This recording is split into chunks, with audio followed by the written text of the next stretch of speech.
Hi, welcome back to my channel and the video.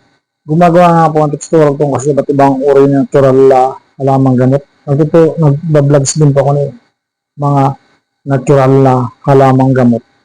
Kung mahilig po kayo dito sa ginagawa ko, pag-textural, pag-vlogs ng iba't ibang natural halamang gamot, pwede po bang pakihingin ng kaunting tulong, paki-subscribe naman po and paki-likes po. Paki-share po sa friends and family kung mahilig po sila dito sa ginagawa ko pag-tutorial. Okay, hindi na po natin patatagalin. Ito po yung parehas na mag-iinom. Parehas lang mag-iinom, combine. Pero yung isa sa kanila ay maiksi ang buhay. Pero isa ang habit nila araw-araw nag-iinom. Pero yung isa kahit habit niya nag-iinom, mas mahaba ang buhay din sa isa. Okay? Tips number 1, i-compare ko ito kay Pedro at kay Juan. Si Juan ay nag-inom ng araw-araw ng red wine. Araw-araw nag-iinom siya ng red wine. Then malakas siyang uminom ng tubig kahit umiinom siya ng red wine, white wine. Then nagpupulutan siya ng masasarap, masustansya na pulutan kagaya ng nilaga na baka, nilaga na baboy, sinigang na baboy, and pinulan na manok.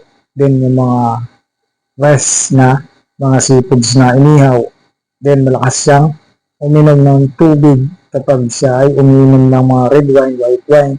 Then ginagawa niya bago siya uminom, kumakain siya ng madaming kanin, saka binubusog muna niya ang sarili niya bago siya mag-inom. Then paglasing na siya, tumutulog siya ng wasto. Tapos pagising niya sa umaga, ay siya ay naliligo sa fresh water. Okay.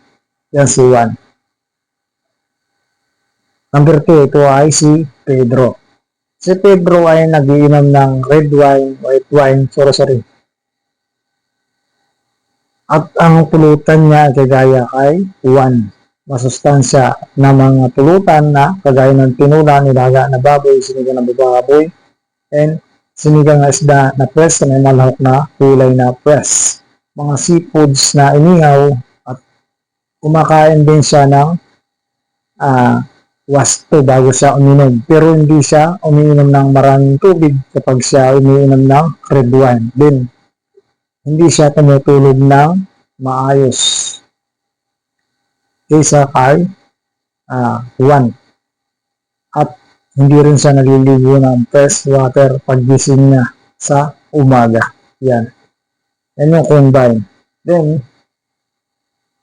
tips number 2, si Juan ay palaging nagja-jogging everyday. Jogging siya muna kahit siya ay nasa office at kahit siya ay palainom at may gasto siyang pahinga at inom ng tubig araw-araw, hindi siya umiinom ng mga soft drinks, mga energy drinks. Okay. Si Juan. Ito naman si Pedro. Si Pedro ay araw-araw ay nagja-jogging din pero umiinom siya ng mga energy drinks at mga soft drinks. Mahilig siya. Hindi siya umiinom ng tubig. Yan. Yan yung pagkakaiba ni Juan kay Pedro. Tips number 3, si Juan ay umiinom ng kape araw-araw. Yung kape na 3-in-1. Samantalang si Pedro umiinom ng kape na natural araw-araw. Parehas lang dami ang kape nilang ginagawa everyday. Pero si Pedro ang ininom niya ay si Juan ang ininom niya ay kape na natural. Alam niyo ba yung kape na natural? Mismong galing sa puno ng kape, si Juan ang mag-harvest ng bunga ng kape. Kapag yan kape ay mag-harvest na pula yung balat, tapos papatuyuin niya sa init ang araw. Kapag tuyo na at umitim na yung balat ng kape, doon na babayuhin or ipapagiling para masipirit yung laman at saka balat. At yung laman ng kape na natural, yun yan ang lalagain ni Juan, lalagyan ng kaunting asukal. Then kay Pedro naman yung mga 3-in-1 na nabibili sa tindahan. Ayun yung pagkakaiba nila. Tips number 4, si Pedro ay, si Juan ay hindi naninigarilyo. Wala siyang bisyo. Ang bisyo niya na wala siyang bisyo, hindi siya nagbibit, hindi siya nagsisigarilyo, hindi siya nagmamariana, hindi siya nagsasabo.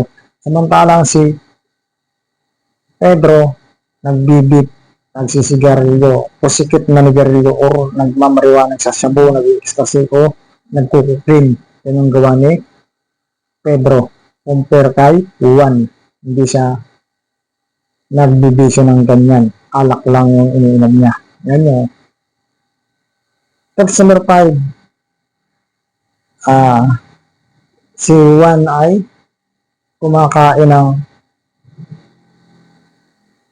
mga gulay na ulang lang or mga fresh na isda at mga fruits at yung mga kinilaw na kagaya ng isda na fresh, kinilaw na mga hipon, din yung mga natural kagaya ng mga puso ng saging, mga labong, din yung mga nakukuha sa gubat na mga natural kagaya ng ubi, bayabas na natural, din yung mga gayabano, kainito, chisa, durian, buko at dragon fruits, dalanghita, apple, saging, etc.